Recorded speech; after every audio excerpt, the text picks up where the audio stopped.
Hello again. As you likely know, this past Sunday, even though as it turns out we are just a bit ahead of our state's Start Safe plan for indoor gatherings, we held a 45-minute indoor worship service in our sanctuary.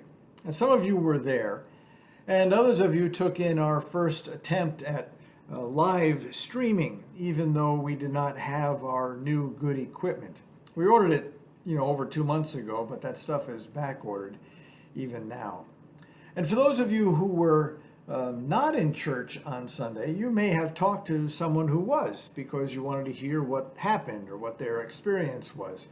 And generally, I'd say that those who chose to attend were probably pretty glad they did, just that they appreciated the opportunity with all the accommodations that we had to make, that they appreciated the opportunity nonetheless. But let me report to you who weren't there a few things about the service.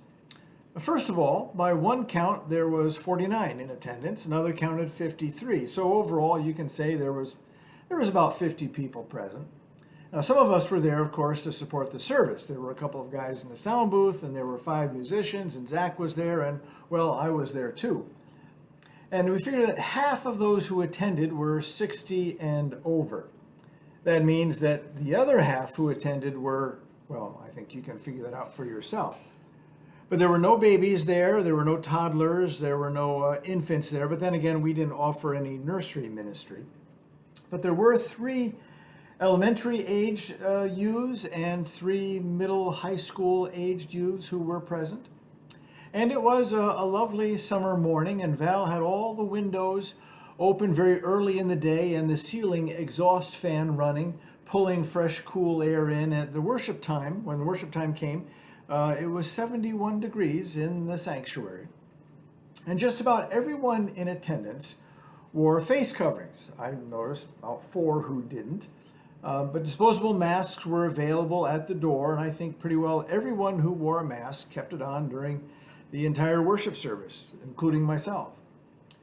Our pews were marked with physical distancing placements so that people could find a place where they could sit. But as it turns out, there were so many pews that were closed or marked as closed that, sometimes people just had to find a place to sit, and so they did. But I think overall, it seemed that people were quite good at spacing themselves and dispersing themselves throughout the sanctuary. And after the service, the people we just all went outside right away, and at least half stayed and socialized for a little while, and the nice breeze that we had in the shade that's offered there in the front by our new portico. And I trust that the fellowship we had in simply being together was good, and the worship we offered to God was acceptable to Him. And I think that last part is the crucial bit. It's understandable that we focus a lot of times on personal choices and desires and preferences, and right now in personal situations and comforts and the like.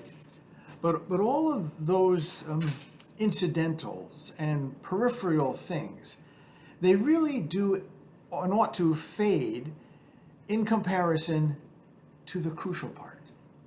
That regardless of the place, regardless of the circumstances or the conditions or even our comfort, the question to ask is, did we gather and lift our hearts to God and worship Him?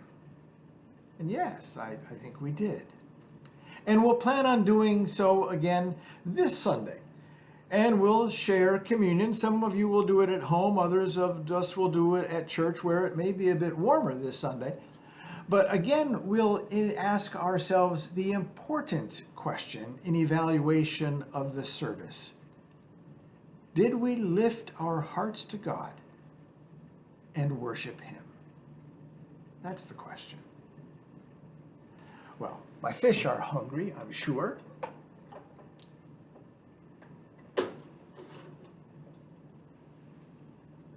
And as they get started on their breakfast, and I enjoy a cup of coffee.